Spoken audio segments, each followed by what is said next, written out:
ஸ்ரீமதே ராமானுஜாய நமஹ. திருவல்லிக்கேணியம்மாள் வார்த்தை 35. திருவல்லிக்கேணி பெண்பிள்ளை ரகசியம் 35. வந்தேரி என்றேனோ அனந்தாழ்வான் போலே.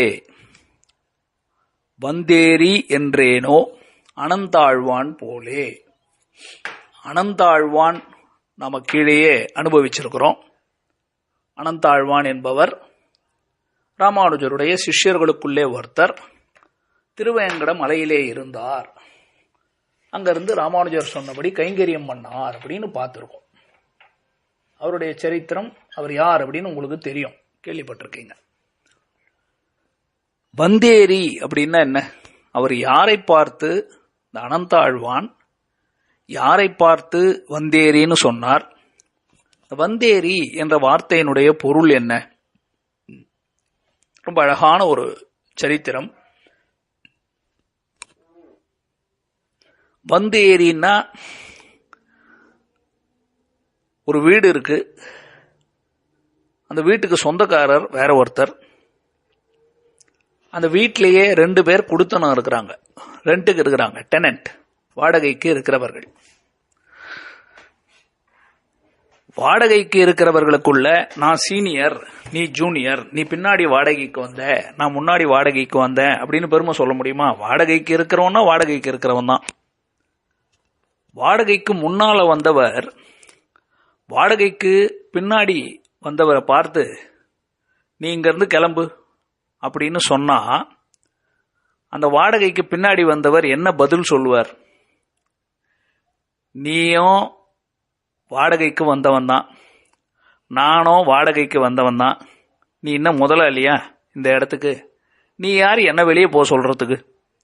நீயும் வந்தேரி தானே அப்படின்னு தானே சொல்லுவார். நீ வந்தேரி, நீ என்ன சொந்தமா இந்த வீட்டிலேயே இருக்கிறவனா என்ன? நீயும் வெளியில இருந்து வந்தவன். வந்தேரி அப்படின்னா வெளியிலிருந்து வந்தவன். இந்த ஊர் இல்லை. இப்போ கூட நாம இருக்கோம், நம்ம இங்க இருந்து வெளிநாட்டுக்கு போனோம்னா நம்மளெல்லாம் வந்தேரின்னு தான் சொல்லுவாங்க. நீ இந்த ஊருக்காரன் இல்லையா, இங்கேயா பிறந்த, நீ வெளியில இருந்து இங்க வந்தவன் அப்படின்னு சொல்லுவார்கள் இல்லையா? சொல்லலாம். இந்த வந்தேரின்றத நாம ஏதோ உலகத்தில் இருக்கக்கூடிய மக்கள் நமக்குள்ள சொல்லிக்கலாம். இவர் யாரை பார்த்து வந்தேரின்னு சொன்னார் அப்படிங்கிற சரித்திரத்தை பார்ப்போம். அதுக்கு முன்னாடி அனந்தாழ்வான் எப்பேற்பட்டவர் அப்படிங்கிறத ஒரு தடவை நினைவு கூறுவோம். திருவேங்கடம் அப்படின்னு அந்த மலையை சொன்னாலே வெறுமனே நம்ம போய் ஸ்ரீனிவாச பெருமாளை மட்டும் சேவித்து வருவது அல்ல. திருவேங்கடம்னு சொன்னா அந்த திருவேங்கடத்தில் இருக்கக்கூடிய பெரிய திருமலை நம்பி அப்படிங்கிற ஆச்சாரிய புருஷர், அவருக்கு அங்க கோவிலும் இருக்கு. அதே மாதிரி அனந்தாழ்வான், திருமலை அனந்தான் பிள்ளை அப்படின்னு அவருக்கு பேர். ராமானுஜர் தான் அவருக்கு அந்த பேரை கொடுக்கிறார். அனந்தான் பிள்ளை, ஆண் பிள்ளை நீர் அப்படின்னு கூப்பிடுறார். நீர் தான் ஆண் பிள்ளையோ அப்படின்னு கூப்பிடுறார். எல்லாருக்கும் தெரிஞ்ச சரித்திரம் கீழே சொல்லியிருக்கேன்னு நினைக்கிறேன் அடியேன். ஒரு தடவை ராமானுஜர் சிந்து பூமகிழும் திருவேங்கடம் அப்படின்னு பாசுரம், வானவர் வானவர் கோனோடும் சிந்து பூமகிழும் திருவேங்கடத்து அந்தமில் புகழ் காரெழில் அண்ணலே அப்படின்னு திருவேங்கடமுடையானை குறித்து நம்மாழ்வார் பாடின அழகான திருவாய்மொழி 3ஆம் பத்து 3ஆம் திருவாய்மொழியில பாசுரம் வருகிறது. அந்த பாசுரத்திலே சிந்து பூமகிழும் திருவேங்கடம் என்றதுக்கு பல வியாக்கியானங்கள், அர்த்தங்களை சொல்லும் போது ராமானுஜருக்கு கண்கள்ல திடீர்னு தாரதாரையா தண்ணீர். என்ன அவருக்கு கண்கள்ல தண்ணீர் ஏன் வருகிறது அப்படின்னு பார்த்தால், திருவேங்கடமலையில அந்த காலத்துல ஆட்கள் அதிகம் கிடையாது, ரொம்ப பேர் இருக்க மாட்டாங்க. விஷ ஜுரம் வந்துடும், வனவிலங்குகள் இருக்கும், அதனால ரொம்ப கஷ்டம் அங்க ஜீவிக்கிறது. மலையில ஏறி போகணும், இப்போ மாதிரி பாதைகள் கிடையாது. அப்ப யோசிச்சு பார்க்கிறார், அந்த திருவேங்கட மலையில இருக்கக்கூடிய பூக்கள் எல்லாம் கீழே சிந்தி கிடக்கின்றனவே, அந்த புஷ்பங்கள் எல்லாம் பகவானுடைய திருவடிக்கு போய் சேர வேண்டாமா? பகவானுடைய திருவடிக்கு இந்த புஷ்பங்கள் சேராமல் கீழே சிந்தி கிடக்கின்றனவே என்று மனசிலே அவருக்கு ஒரு அனுபவம் தோண, இங்காரேனும் திருமலைக்கு சென்று அங்கு நந்தவன கைங்கரியம் செய்வதற்கு ஆசை இருக்கிறவர்கள் இருக்கிறீர்களா அப்படின்னு கேட்க, ஒன்று திருமலைக்கு போனோம்னா பயம், ரெண்டாவது, ஆச்சாரியர் ராமானுஜரை தினமும் பார்த்து பழக்கப்பட்டவர்கள். அவரை விட்டு பிரிந்து இருக்கிறதுல பயம். அதனால அனைவரும் அமைதியா இருக்க இந்த அனந்தாழ்வான் அப்படிங்கிற சுவாமி மாத்திரம் எழுந்து நின்று, அதுதான் ஆச்சாரியனுடைய ஆணை, ஆசை, கிருப், அவருடைய உமக்கு இதுதான் விருப்பம் என்றால் அடியேன் சித்தமாக இருக்கிறேன் அப்படின்னு சொல்ல, ராமானுஜர் எல்லாரையும் ஒரு பார்வை பார்த்துட்டு, நீர்தான் ஆண் பிள்ளையோ அப்படின்னு சொன்னார். ஆம்பளைக்கு தானே தைரியம் இருக்கணும். நீர்தான் தைரியமா போகிறேன், இதையெல்லாம் கடந்து வெளியில வந்து போறேன்னு போனார் இல்லையா?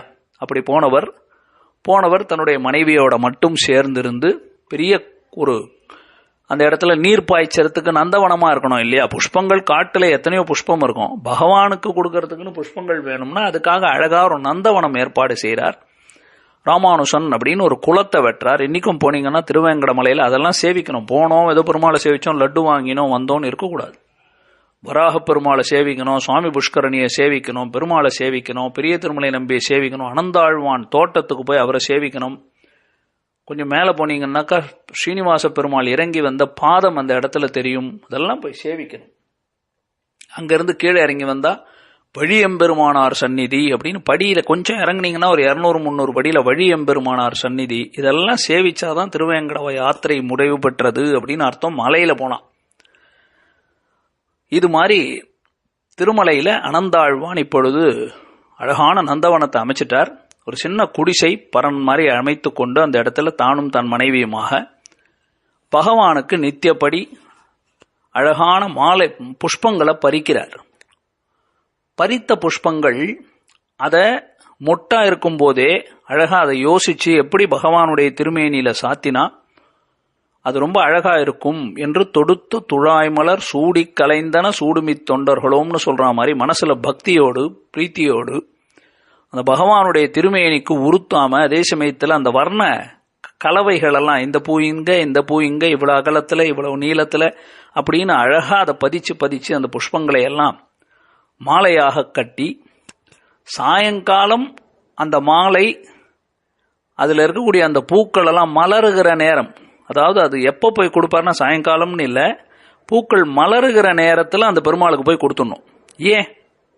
அந்த புஷ்பங்கள் மலரும் பொழுதுதான் உள்ள இருக்கிற அந்த வாசனை பரிமளம் வரும் இல்லையா?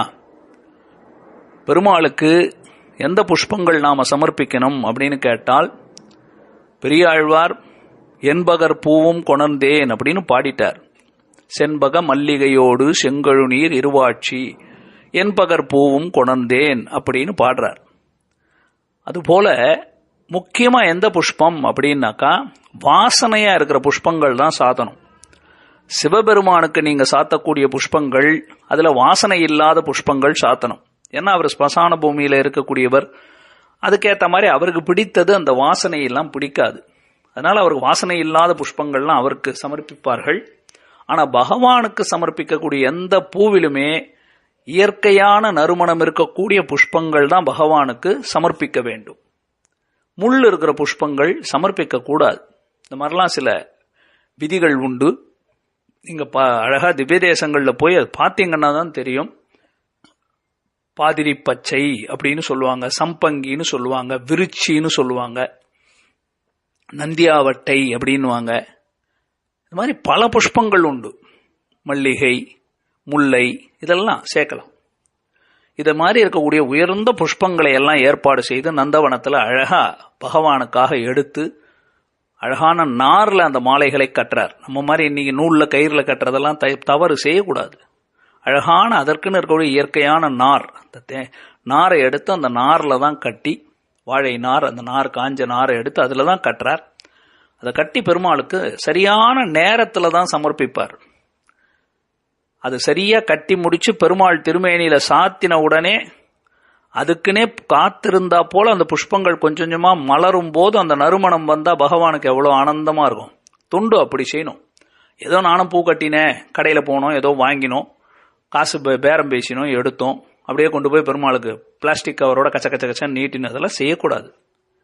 பயபக்தியோடு அதை எடுத்து வாங்கும்போது முடிஞ்ச அளவுக்கு நாம வீட்டில் சின்ன செடி தொடிகளை வச்சுக்கணும். இன்னைக்கு கஷ்டம், நகரங்களில் முடியாதுன்னும் போது அட்லீஸ்ட் அந்த உதிரி புஷ்பங்களையாவது வாங்கி நம்ம கையால தொடுக்கிறதுன்றது மிகவும் உச்சிதம், நல்லது. அதுக்கு பேர் தான் தொண்டுன்னு பேர். யாரோ கட்டின மாலையை நம்ம காசு கொடுத்து வாங்கிட்டு போய் கொடுக்கறதுல என்ன பெருமை இருக்கு சொல்லுங்க? நாம வாங்கி அந்த பூக்களை தேர்ந்தெடுத்து ஆசையா பகவான் நாமங்களை சொல்லிக்கொண்டு பகவானுடைய திருமேனிக்கு இந்த புஷ்பங்கள் போக போகிறதேன்னு ஆசையோட கட்டி சமர்ப்பிக்கணும் இல்லையா? அப்படி கட்டுறார். அப்படி கட்டி கொண்டு போய் சமர்ப்பிக்கணும். சரித்திரத்துக்கு வருவோம்.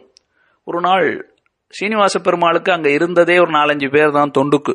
அவருக்கு அதனால விளையாட்ட பேசுவார் எல்லாரிடத்திலையும். பெருமாள் திருவேங்கடமுடையான் ஆளை அனுப்புறார், அர்ச்சகரை, போய் அந்த அனந்த ஆழ்வானை கூட்டுண்டு வரும் அப்படின்னு அனுப்புறார்.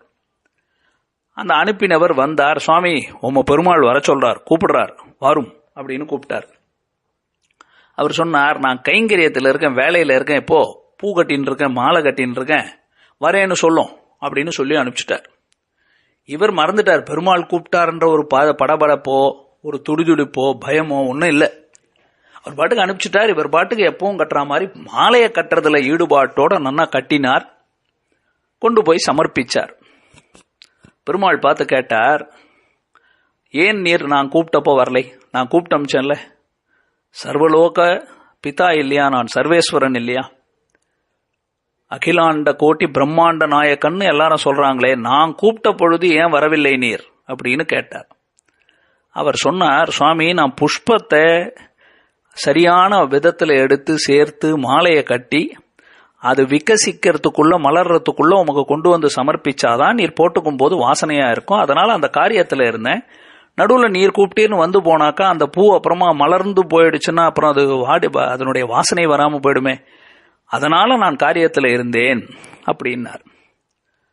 இவர் சொன்னார், அதெல்லாம் இருக்கட்டும், நான் கூப்பிட்டேங்கிறதுக்கு வரணுமா இல்லையா அப்படின்னார். வர முடியல சுவாமி, அதான் காரணத்தை சொல்லிட்டேனே அப்படின்னார்.